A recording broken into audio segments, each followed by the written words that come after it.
31장. 야곱은 라반의 아들들이 뒤에서 쑥덕거리는 소리를 들었다.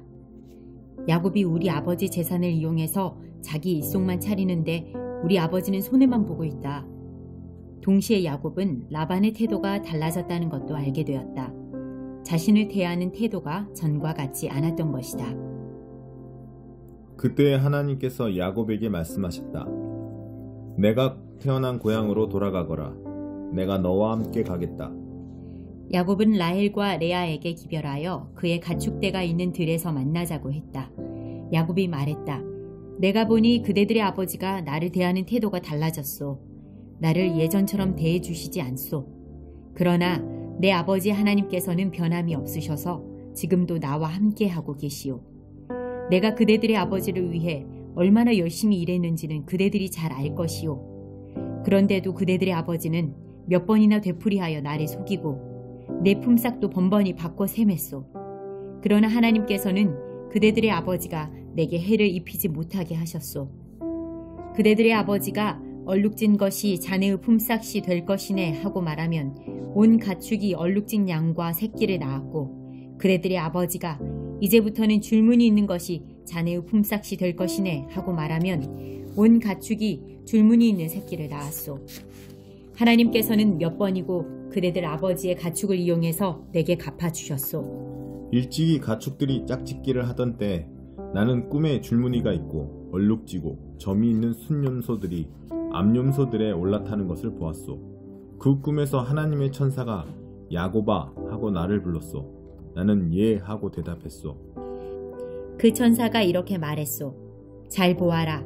가축들 가운데 짝짓기를 하고 있는 염소들은 다 줄무늬가 있고 얼룩지고 점이 있는 것뿐임을 알아두어라. 라반이 이제까지 네게 어떻게 했는지 내가 다 안다. 나는 베델의 하나님이다. 네가 거기서 한 기둥을 거룩하게 구별해 세우고 내게 서원했다. 이제 너는 이곳을 떠나 네가 태어난 고향으로 돌아가거라. 라헬과 레아가 말했다. 우리 아버지가 언제 우리를 제대로 대해준 적이 있나요? 아버지는 우리를 이방인보다도 못하게 대했잖아요. 아버지가 바란 것은 온통 돈밖에 없었습니다. 그것도 우리를 팔아서 번 것인데도 아버지가 다 써버리고 말았습니다. 하나님께서 우리 아버지에게 거두어 우리에게 돌려주신 재산은 당연히 우리와 우리 자녀들 몫입니다. 그러니 망설이지 마세요. 하나님께서 당신에게 일러주신 대로 하세요. 야곱은 그렇게 했다. 그는 자녀와 아내들을 낙타에 태우고 모든 가축과 바단 아람에서 얻은 것을 전부 가지고서 가나안 땅에 있는 자기 아버지 이삭의 집으로 떠났다. 마침 라반은 양털을 깎으러 가고 없었다. 라헬이 그 틈을 타서 아버지 집의 수호신상을 훔쳐냈다. 야곱이 자신의 계획을 비밀로 했기 때문에 아람 사람 라반은 사태가 어떻게 돌아가는지 전혀 몰랐다. 야곱은 자신의 전 재산을 가지고 떠났다. 이내 유프라테스 강을 건너 길앗 산지를 향해 나아갔다. 라반은 사흘이 지나서야 야곱이 도망쳤다는 소식을 들었다. 라반은 친척들을 불러 모아 야곱을 추격했다. 그들은 7일이 지나서야 길앗 산지에서 그를 따라잡았다. 그날 밤 꿈에 하나님께서 아람 사람 라반에게 나타나셔서 말씀하셨다. 좋은 일이든 나쁜 일이든 야곱에게 함부로 하지 마라. 라반이 이르러 보니 야곱이 길앗 산지에 장막을 쳐놓았다. 라반도 그곳에 장막을 쳤다. 라반이 말했다. 자네가 나 몰래 내빼고 내 딸들을 포로처럼 끌고 가다니 무슨 생각으로 이렇게 했는가? 어째서 도둑처럼 밤중에 도망쳤는가? 왜 내게 알리지 않았나? 내가 알았더라면 음악과 소고와 피리를 동원해서 성대한 환송식을 열어 자네를 떠나보냈을 것이네. 하지만 자네는 내가 내 딸들과 손자 손녀들에게 입맞출 기회조차 주지 않았네. 그렇게 한 것은 어리석은 짓이네. 나는 마음만 먹으면 당장 자네를 해칠 수 있지만 자네 아버지의 하나님께서 간밤에 내게 나타나셔서 말씀하셨네. 좋은 일이든 나쁜 일이든 야곱에게 함부로 하지 말라고 말했세. 고향이 그리워서 떠난 것은 이해가 되네. 하지만 내 집의 수호신상은 왜 훔쳐갔는가? 야곱이 라반에게 대답했다. 저는 장인어른이 제게서 장인어른의 딸들을 강제로 빼앗아 갈까봐 두려웠습니다. 그러나 장인어른의 수호신상에 관해서는 여기 있는 누구에게서 그것이 나오든 그 사람은 살아남지 못할 것입니다. 우리 모두 지켜볼 테니 뒤져보십시오. 장인께서 속한 것이 조금이라도 나오거든 그것을 가져가십시오. 야곱은 라헬이 수호신상을 훔쳤다는 사실을 모르고 있었다. 라반은 야곱의 장막과 레아의 장막과 두 여종의 장막을 샅샅이 뒤졌지만 아무것도 찾아내지 못했다. 그는 레아의 장막에서 나와 라헬의 장막으로 갔다. 그러나 라헬은 그 수호신상을 가져다 낙타 안장 속에 넣고는 그 위에 앉아 있었다. 라반이 장막을 뒤지고 샅샅이 수색했으나 아무것도 찾아내지 못했다. 라헬이 자기 아버지에게 말했다. 아버지, 제가 월경 중이라 아버지 앞에서 일어설 수 없으니 저를 무례하다 여기지 말아 주십시오. 라반은 그곳을 샅샅이 뒤져보았으나 수호신상을 찾아내지 못했다. 이제는 야곱이 화를 내며 라반에게 따졌다. 제가 무슨 죄를 짓고 무슨 잘못을 저질렀기에 저를 이렇게 괴롭히십니까? 장인어른께서 이곳을 샅샅이 뒤졌으나 장인어른의 소유라고 할 만한 것을 단 하나라도 찾아낸 것이 있습니까? 있다면 보여주십시오. 증거를 제시해 주십시오. 장인어른과 저 사이에 누가 옳고 그른지 우리 가족과 장인어른의 가족이 배심원이 되어 가려줄 것입니다. 제가 장인어른을 위해 20년 동안 일하면서 암양과 암염소가 유산한 적이 한 번도 없었습니다. 저는 장인어른의 가축 가운데서 순양 한 마리 잡아먹은 적이 없습니다. 들짐승에게 찢긴 가축은 장인어른께 가져가지 않고 제 주머니를 털어 변상했습니다. 사실 장인어른은 제 잘못인지 아닌지 가리지도 않고 제게 물어내게 하셨습니다. 저는 찌는 듯한 더위나 살을 애는 듯한 추위에도 밖에서 일했고 잠을 못 자고 밤을 새운 적도 여러 번 있었습니다. 지난 20년 동안 저는 장인어른의 두 딸을 얻기 위해 14년을 종처럼 일했고 장인어른의 가축을 얻기 위해 6년을 더 일했습니다. 그런데도 장인어른은 제 품삯을 10번이나 바꿔 세맸습니다. 제 아버지의 하나님, 아브라함의 하나님, 이삭의 두려우신 하나님께서 저와 함께 계시지 않았다면 장인어른은 저를 빈손으로 떠나보냈을 것입니다. 그러나 하나님께서는 제가 곤경에 처한 것과 제가 얼마나 열심히 일했는지를 아시고 지난밤에 판결을 내려주신 것입니다. 라반이 자신을 변호했다. 딸들도 내 딸들이고 아이들도 내 아이들이고 가축도 내 가축일세. 자네 눈에는 보이는 모든 것이 내 것일세. 그러나 내가 내 딸들이나 그 애들이 낳은 자식들을 어찌하겠는가. 그러니 자네와 나 사이에 계약을 맺어 해결하세. 하나님께서 우리 사이에 증인이 되어 주실 것이네. 야곱이 돌 하나를 가져다가 기둥처럼 똑바로 세웠다. 야곱이 가족을 불러 모아 돌들을 가져오시오 하고 말했다. 그들은 돌들을 주워 모아 쌓아 올리고 그 돌무더기 곁에서 음식을 먹었다. 라반은 그 돌무더기를 아람말로 여갈 사하두다 증거의 기념비라고 했고 야곱은 히브리 말로 갈르에 증거의 기념비이라고 했다. 라반이 말했다. 이제부터 이 돌무더기 기념비가 자네와 나 사이의 증거가 될 것이네. 이 돌무더기를 갈르엣 곧 증거의 기념비라 부르는 것은 이 때문이다. 이 돌무더기를 미스바, 막루라고도 하는데 이는 라반이 이렇게 말했기 때문이다. 우리가 서로 보지 못할 때에도 하나님께서 자네와 나 사이에서 지켜보신다네. 자네가 내 딸들을 박해하거나 다른 아내들을 맞아들이면 주위에 자네를 보는 사람이 아무도 없다 하더라도 하나님께서 자네를 보시고 우리 사이에 증인이 되어 주실 것이네. 라반이 계속해서 야곱에게 말했다. 이 돌무더기 기념비와 내가 세운 이 돌기둥이 증거일세.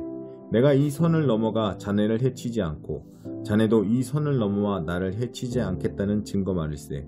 아브라함의 하나님, 나홀의 하나님, 그들 조상의 하나님께서 우리 사이의 일들을 올바르게 해주실 것이네. 야곱도 두려우신 분 곧 자기 아버지 이삭의 하나님께 맹세하며 약속했다. 야곱은 산에서 제사를 드리고 예배한 뒤에 친족들을 모두 식사에 청했다. 그들은 음식을 먹고 그날 밤에 그 산에서 묵었다. 라반은 이튿날 아침 일찍 일어나 손자 손녀와 딸들에게 입 맞추고 그들을 축복한 다음 집을 향해 출발했다. 32장. 야곱도 자기 길을 갔다. 하나님의 천사들이 그를 만났다. 야곱이 그들을 보고 하나님의 진이다 하고 말했다. 그러고는 그곳의 이름을 마하나임, 진영이라고 했다. 그런 다음 야곱은 에돔의 세일 땅에 사는 자기 형 에서에게 심부름꾼들을 먼저 보냈다. 그는 그들에게 지시했다. 나의 주인 에서께 이렇게 전하여라. 당신의 종 야곱이 말씀드립니다. 저는 라반의 집에 머물며 지금까지 떠나지 못하고 있었습니다. 그동안 저는 소와 나귀와 양떼를 얻게 되었고 남녀 종들도 거느리게 되었습니다. 주인님의 허락을 바라며 제가 이 모든 소식을 전합니다. 심부름꾼들이 야곱에게 돌아와 말했다. 주인님의 형님이신 에서께 주인님의 소식을 전했습니다. 그분은 주인님을 맞이하러 부하 400명을 거느리고 오시는 중입니다. 야곱은 몹시 두렵고 겁이 났다. 당황한 그는 일행과 양과 소와 낙타떼를 두 진으로 나누고 나서 생각했다. 에서 형님이 한쪽 진을 치면 다른 쪽 진은 달아날 기회가 있을 거야. 야곱이 기도했다. 나의 조상 아브라함의 하나님, 나의 아버지 이삭의 하나님, 제게 내 부모의 고향으로 돌아가거라. 그러면 내가 너를 선대하겠다고 말씀하신 하나님, 저는 하나님께서 보여주신 그 모든 사랑과 성실을 받을 만한 사람이 못됩니다. 제가 이곳을 떠나 요단강을 건너던 때 제가 가진 것은 옷가지가 전부였습니다. 하지만 보십시오. 이제 저는 두 진이나 이루었습니다. 몹시도 화가 난 제 형님으로부터 저를 구해주십시오. 그가 와서 저와 제 아내들과 자식들을 할 것 없이 저희 모두를 해칠까 두렵습니다. 하나님께서는 내가 너를 선대하겠다. 내 자손을 바다의 모래처럼 셀 수 없을 만큼 많아지게 하겠다고 친히 말씀하셨습니다. 야곱은 그날 밤 그곳에서 묵었다. 그는 자기 소유물 가운데에서 형 에서에게 줄 선물을 골라 준비했다. 암염소 200마리와 순염소 20마리, 암양 200마리, 순양 20마리, 새끼 딸린 낙타 30마리, 암소 40마리, 황소 10마리, 암낙이 20마리, 순아귀 10마리였다. 그는 종들에게 한 떼씩 맡기며 말했다. 나보다 앞서가거라. 가축대 사이에 거리를 충분히 두어라. 그런 다음 첫 번째 종에게 이렇게 지시했다. 나의 형님 에서가 가까이 다가와서 내 주인이 누구냐, 어디로 가는 중이냐, 이것들은 누구의 것이냐 하고 묻거든 주인님의 종 야곱의 것입니다. 이것들을 에서 주인님께 드리는 선물입니다. 그도 뒤에 오고 있습니다 하고 대답하여라. 그는 떼를 이끌고 출발하는 두 번째 종과 세 번째 종에게도 차례로 같은 지시를 내렸다. 너는 이렇게 말하여라. 주인님의 종 야곱이 저희 뒤에 오고 있습니다. 야곱은 생각했다. 연이어 선물을 받으면 형님의 마음이 풀어지겠지? 그런 다음에 내 얼굴을 보면 형님이 나를 기쁘게 맞아줄지도 몰라. 야곱은 선물을 앞세워 보내고 그날 밤을 진에서 머물렀다. 그러나 야곱은 밤중에 일어나 두 아내와 두 여종과 11명의 자녀들을 데리고 야복강을 건넜다. 그는 그들을 강 너머로 안전하게 건너보내고 자신의 모든 소유물도 건너보냈다. 야곱이 홀로 뒤에 남았는데 어떤 사람이 그를 붙잡고 동이 틀 때까지 씨름했다. 그 사람은 야곱을 이길 수 없음을 알고는 일부러 야곱의 엉덩이뼈를 쳐서 탈골시켰다. 그 사람이 말했다. 동이 트려고 하니 나를 놓아다오. 야곱이 말했다. 저를 축복해 주시지 않으면 놓아주지 않겠습니다. 그 사람이 물었다. 내 이름이 무엇이냐? 야곱이 대답했다. 야곱입니다. 그 사람이 말했다. 아니다. 이제 너의 이름은 더 이상 야곱이 아니다. 네가 하나님과 씨름하여 이겼으니 이제부터 너의 이름을 이스라엘, 하나님과 씨름한 자이다. 야곱이 물었다. 당신의 이름이 무엇입니까? 그 사람이 말했다. 어째서 내 이름을 알려고 하느냐? 그리고는 곧 그 자리에서 야곱을 축복해 주었다. 야곱은 내가 하나님을 마주대하여 배웠는데도 이렇게 살아서 이야기를 전하는구나 하고 말하며 그곳의 이름을 브니엘, 하나님의 얼굴이라고 했다. 야곱이 브니엘을 떠날 때 해가 떠올랐다. 그는 엉덩이뼈 때문에 절뚝거렸다. 그래서 이스라엘 사람들은 오늘날까지도 엉덩이뼈의 힘줄을 먹지 않는다. 야곱의 엉덩이뼈가 탈골되었기 때문이다.